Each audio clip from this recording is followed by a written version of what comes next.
السلام علیکم، welcome to doctor Tayyab updates. پچھلے 12 گھنٹے میں جو ڈیولپمنٹس ہوئی ہیں وہ لے کر میں آپ کے لیے حاضر ہوا ہوں۔ تو سٹارٹ کرتے ہیں۔ سب سے پہلے بڑی ڈیولپمنٹ ہے، بتایا جا رہا ہے بے نظیر انکم سپورٹ پروگرام جسے بسپ کہتے ہیں، اس میں جو چیئرمین ہیں بے نظیر انکم سپورٹ پروگرام کے، جن کا نام ہے روبینہ خالد، انہوں نے اعلان کیا ہے کہ جولائی سے ستمبر تک 3 ماہ کی جو بے نظیر کی قسط ہوگی 18,000 روپے ہو گئی ہے۔ پہلے کو 13,500 تھی، پھر تھوڑی بڑھا دی گئی تھی، اب یہ 18,000 روپے کر دی گئی ہے۔ تو یہ بے نظیر انکم سپورٹ جو چیئرمین ہیں روبینہ خالد کی طرف سے بڑا بیان ہے عوام کے لیے، تو یہ آپ کے لیے امپورٹنٹ اپڈیٹ تھی۔ پی پی اور نون لیگ میں گرما گرمی، بڑی نیوز ہے۔ پی پی اور نون لیگ میں گرما گرمی، دونوں ایک دوسرے پر جملے کس رہے ہیں، دونوں ایک دوسرے پر طنز کر رہے ہیں اور ایک دوسرے پر بڑی باتیں کی جا رہی ہیں۔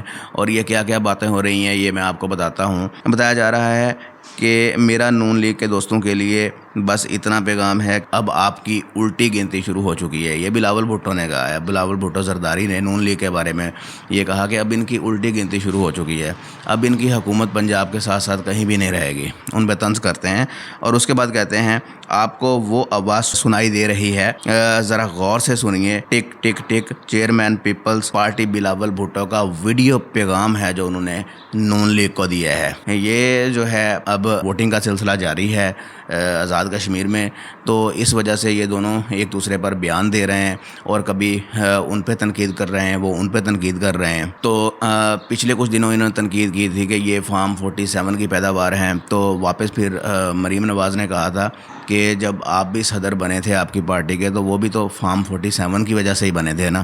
تو اس طرح سے ایک دوسرے کو تنقید کا نشانہ بنایا جا رہا ہے۔ پیٹرول سے ریلیٹڈ بڑی خبر ہے، بتایا جا رہا ہے کہ ایران امریکہ کشیدگی میں کمی کے بعد خام تیل کی قیمتوں میں 5.4% کی بڑی کمی جو ہے وہ واضح سامنے آئی ہے، بتایا جا رہا ہے۔ اب ڈسکشن یہ ہے کہ کیا پاکستان میں بھی جو ہے یہ کمی دیکھی جائے گی۔ آپ نے دیکھا ہوگا جب پرائسز بڑھتی ہیں تو ڈے بائی ڈے مسلسل 9-10 دن انہوں نے پرائسز میں اضافہ کیا ہے۔ کیا اب جب یہ کمی آئی ہے 5.4%، تو کیا اب یہ یہاں پہ کمی ہوگی؟ یہ آپ جو ہے وہ کمنٹ سیکشن میں بتائیں گے، کیونکہ ابھی تک کوئی بھی جو ہے وہ فیصلہ نہیں کیا گیا جس میں کوئی بتایا گیا ہو کہ پیٹرول اتنے روپے کم ہو گیا ہے، ڈیزل اتنے روپے کم ہو گیا ہے۔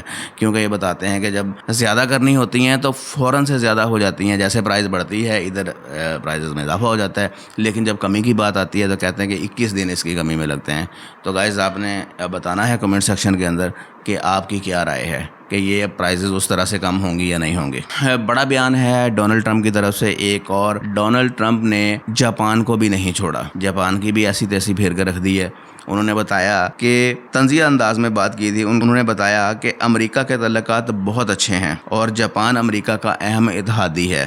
انہوں نے بتایا کہ جاپان اور امریکہ ایک دوسرے کے اہم اتحادی ہیں بتایا، لیکن ساتھ ہی انہوں نے ماضی کا ایک واقعہ حوالہ دیا جس میں انہوں نے پرل ہاربر کا بتایا۔ انہوں نے بتایا کہ 1941 میں دوسری جنگ عظیم کے دوران جاپان نے امریکہ کے پرل ہاربر فوجی اڈے پر اچانک حملہ کیا تھا اور جس کے بعد امریکہ باقاعدہ جنگ میں شامل ہو گیا تھا۔ تو یہ اس طرح سے انہوں نے بات کرتے ہوئے کہا ویسے تو جو ہے وہ جاپان ہمارا حامی ہے، ہم بھی ان کے حامی ہیں، ہمارے آپس میں بڑے اچھے تعلقات ہیں، لیکن جو 1941 میں یہ مسئلہ پیش آیا تھا، انہوں نے ان کے پرل ہاربر جو ہے ہوائی اڈے پر حملہ کیا تھا، جس کے بعد پھر امریکہ نے ان پر حملہ کر دیا تھا۔ یہ طنزیہ انہوں نے بات کرتے ہوئے جاپان کے بارے میں کہا۔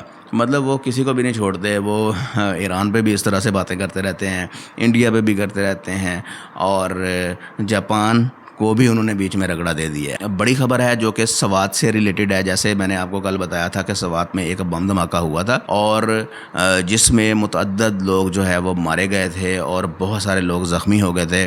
اس کی کچھ ڈیٹیل سامنے آئی ہے، بتایا جا رہا ہے اس حملے پاکستان کی وادی سوات میں امن ریلی، اور یہ حملہ کب ہوا تھا، اور ریلی کے دوران ہونے والے خودکش دھماکے میں پولیس اہلکاروں سمیت کم از کم 19 افراد جاں بحق ہو گئے۔ اور اس کے بعد بتایا جا رہا ہے اس حملے کی ذمہ داری جو ہے نا اب قبول کر لی گئی ہے۔ پہلے تو یہ سمجھ میں نہیں آ رہا تھا کہ کس نے کیا ہے، وہ جو حملہ آور جو تھا اس کا جو سر ملا تھا اس سے شناخت کی جا رہی تھی کہ اس کا تعلق جو ہے وہ افغانستان سے ہے۔ اب جو حملے کی پراپر تصدیق ہو گئی ہے، بتایا جا رہا ہے اس حملے کی ذمہ داری تحریک Taliban Pakistan T T B نے قبول کرنے کا دعویٰ کیا ہے، ٹی ٹی بی نے اسے قبول کر لیا ہے۔